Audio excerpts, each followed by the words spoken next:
Hello, welcome to another movie review of mine.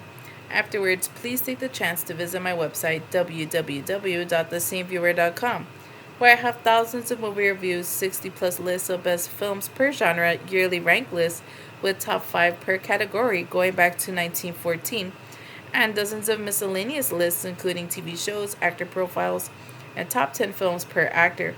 The link can be found below. Today we are reviewing Tempo de Uccidere, 1989. Gave this movie a rating of 4 and was viewed in 2024. Tempo de Uccidere, Italian for Time to Kill, is so obscure that it's impossible to find much info about it. The only reason why the film gets any look at it is the star's Nicolas Cage. Anything with him in a leading role from the 80s is bound to be either good or quirky. It seemed that way for a while for Tempo de Uccidere, but things turned out to be bizarre, which torpedoed the film for good. Well, that's that. Nicolas Cage plays an unlikable character who gets no sympathy from me. He actually said something to a magazine years later, which may be the understatement of his entire career.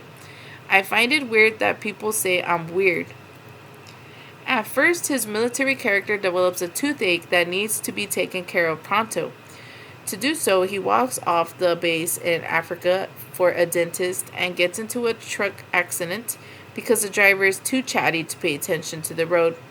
Once again, he leaves the scene of an accident to continue his search for a dentist.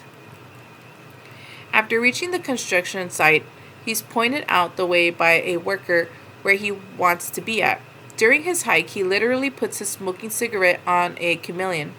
This part got cut out for broadcast in the UK, and rapes a naked black female for the hell of it after spotting her bathing alone in some pond. That's when I thought the appropriate title should have been E ore de stupare, which is translated as Time to Rape.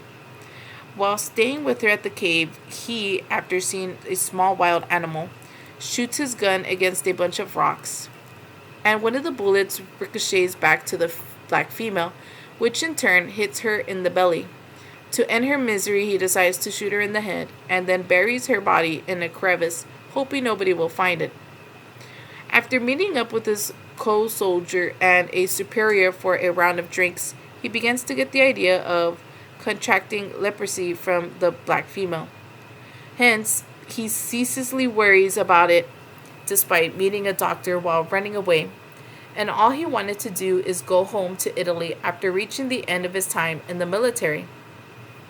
Somehow he lands in a village where the dead black female used to live, and his infected hand is miraculously cured by her father despite telling him that he killed his daughter and showed him where the body was. At the end, what he had turns out not to be leprosy but a simple hand infection, and he's happy to be on the ship en route back to Italy. The end. It's obvious Nicolas Cage's selfish rapist character didn't care about what happened to the black female. He was only concerned about hiding his leprosy condition before being allowed to leave Africa. All he had to do was ask for hydrogen peroxide and perhaps penicillin. Anyway, Nicolas Cage is acting as fine for the most part during the first half, but in the next half, he turns into a caricature like he's always been the last couple of decades. Throughout, I wondered why he agreed to do this weird Italian picture that's shot on location in Zimbabwe, given his enormous talent. All in all, Tempo de Uccidere is certainly out of left field, but it's worth watching regardless for Nicolas Cage's sake. Thank you so much for coming to watch my review. Don't forget to visit my website at www.thesceneviewer.com.